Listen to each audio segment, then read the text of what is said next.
Today we will discuss some problems related to Gauss theorem. मान लीजिए आपको एक प्रॉब्लम दिया गया जिसमें कहा जा रहा है कि एक ये स्फीयर है आर रेडियस का और वो यूनिफॉर्मली चार्ज है।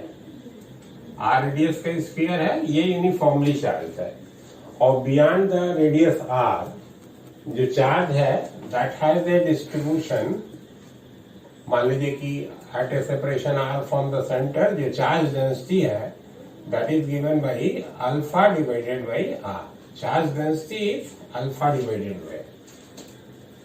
हमें ये जज करना है कि what should be the charge given to this sphere such that the electric field at any point beyond the capital R separation should be independent of separation from the center, that means small r. उससे independent हो। उसके लिए charge जो given है उसकी क्या value होनी चाहिए ये आपको जज करना है। मान लीजिए कि that particular charge given is Q। अब यहाँ पे अगर हमको फील्ड के बारे में इंफॉर्मेशन बनानी है तो उसके लिए हम गॉस थ्योरम को यूज करेंगे और गॉस थ्योरम को यूज करने के लिए हम लोग एक स्फेरिकल सरफेस कंसिडरेशन में लेते हैं जिसका सेंटर जो है वो सेंटर ऑफ द स्फीयर पे है और जो सेपरेशन ऑफ द पॉइंट है उसी रेडियस का है। तो गॉस थ्योरम जैसा कि हमें मालूम है कि किसी भी इनक्लोज सरफेस के द्वारा जो इलेक्ट्रिक फील्ड का फ्लक्स बाउंड होता है that is given by charge enclosed by the surface divided by epsilon naught। charge enclosed divided by epsilon naught इससे आप लिखते हैं। ठीक है, तो इंक्लोजर ऑफ चार्ज के बारे में इंफॉर्मेशन बनानी है तो इस रीजन का तो चार्ज हमने मान लिया कि दैट इज Q। अब हमें इस एनुलर रीजन में कैपिटल आर से स्मॉल आर के बीच का जो स्फेरिकल एनुलर रीजन है इस रीजन में चार्ज कितना होगा वो जज करना पड़ेगा। इनक्लोज चार्ज में वो भी होगा क्योंकि यहाँ का चार्ज और इस रीजन का भी चार्ज हमको निकालना। तो उसके लिए हम क्या करते हैं इंटीग्रेशन का प्रोसेस फॉलो करेंगे और उसके लिए हम क्या करें कि एक आर रेडियस का स्फेरिकल जो सरफेस बनाया था उसी के बियॉन्ड डी आर थिकनेस का एक एलिमेंटल पार्ट ले लेते हैं डी आर। और इस रीजन में अगर हम चार्ज के बारे में इंफॉर्मेशन बनाना चाहते हैं कि ये जो छोटा सा थिन रीजन है इसमें चार्ज कितना होगा तो उसके लिए हम मान सकते हैं कि जो डिस्ट्रीब्यूशन है चार्ज का वो यूनिफॉर्म है इस थिन रीजन के लिए। तो dq जो होगा small amount of charge dq वो आप alpha divided by R into इसका वॉल्यूम लिखना है तो वॉल्यूम लिखने के लिए स्फीयर की surface area multiplied by D R. तो 4 pi R square D R ये हमारा इस रीजन का चार्ज हो गया। अब हमें इसे इंटीग्रेट करना होगा। कैपिटल आर से स्मॉल आर के बीच अगर हम इंटीग्रेट कर दें तो इस रीजन में कितना चार्ज होगा इस पूरे रीजन में उसकी हमको इंफॉर्मेशन हो जाएगी। तो इसको इंटीग्रेट कर देते हैं from capital R to small R और 0 से Q। Q is the charge inside this region ये हमने माना। ठीक, तो ये हो जाएगा Q अल्फा और 4 पाई कांस्टेंट है तो 4 पाई अल्फा ये बाहर हो गया हमारा। नीचे का एक आर एक आर ये कैंसिल हो गया तो आर डी आर बचा और इंटीग्रेशन हो गया कैपिटल आर से स्मॉल आर का। R D R integration R square by 2 लिख सकते हैं तो ये हो जाएगा 4 पाई अल्फा और जब आप लिमिट रखेंगे तो R square minus R square divided by 2। ठीक है, क्योंकि आपको मालूम है integration X to the power N dx लिखा जाता है X to the power n plus 1 divided by n plus 1 where n not equal to -1।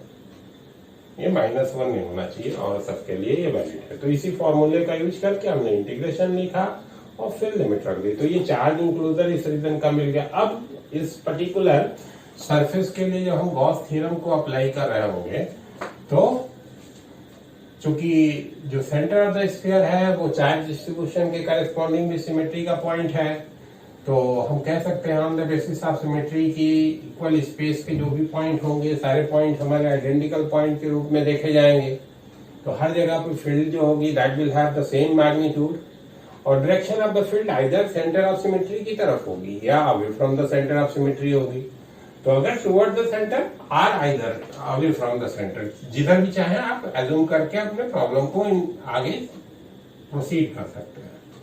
तो मान लेते हैं हम अपनी तरफ से कि that is away from the centre field का जो डायरेक्शन है। और जब एरिया वेक्टर डीएस वेक्टर लिख रहे होंगे तो इधर की तरफ डीएस हमारा हो गया, ई वेक्टर इधर ही है, दोनों वेक्टर क्योंकि सेम डायरेक्शन के हैं तो ई डॉट डीएस जो लेफ्ट साइड है दैट विल बिकम ईडीएस। तो इंटीग्रेशन ईडीएस हो जाएगा। Enclosure of charge small Q जो अंदर वाले स्फीयर में है और कैपिटल क्यू जो हम लोगों ने कैलकुलेट किया है उस एनुलर रीजन का charge divided by epsilon naught. E चूंकि हम लोगों ने बोला कि हर जगह पे सेम मैग्नीट्यूड का है तो E is independent of the position of the element, तो ई कांस्टेंट हो गया, इंटीग्रेशन से बाहर आ जाएगा। तो ई इंटीग्रेशन के बाहर इंटीग्रेशन ऑफ डीएस ये लिखा जाएगा Q plus 4 pi alpha R square minus R square divided by 2 divided by epsilon naught. ये हो गया right side of the equation. ठीक है भाई, अब थोड़ा सा इसको अरेंज कर लेते हैं। इंटीग्रेशन ऑफ डीएस क्या होगा, हमारे द्वारा जो सरफेस चूज करा गया उसकी सरफेस एरिया, तो स्फीयर की सरफेस एरिया मालूम ही है 4 पाई आर स्क्वायर से लिखते हैं। तो E into 4 pi R square ये तो हो गया लेफ्ट साइड और राइट साइड में हो जाएगा Q upon epsilon naught plus 4 pi alpha R square upon 2 epsilon naught minus 4 pi alpha R square upon 2 epsilon naught. अब इस टर्म को राइट साइड में ले जाते हैं तो field can be written as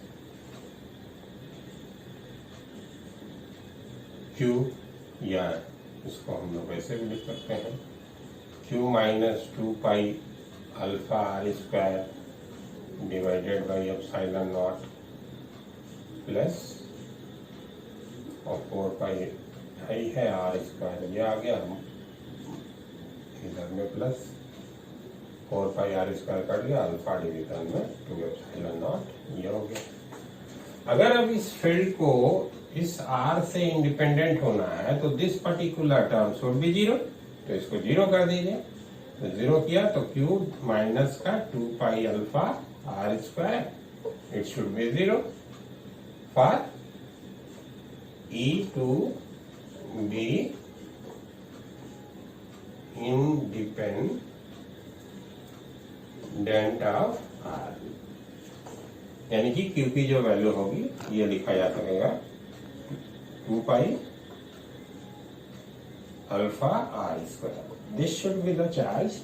अगर इतना चार्ज आप अपने इस स्फीयर को दिए हैं तो ऐसे केस में बाहर का जो डिस्ट्रीब्यूशन गिवन है चार्ज का उसके अकॉर्डिंग जो फील्ड होगी। Dear students, if you have any problem related to this particular problem then you can ask me in the comment box and please subscribe my channel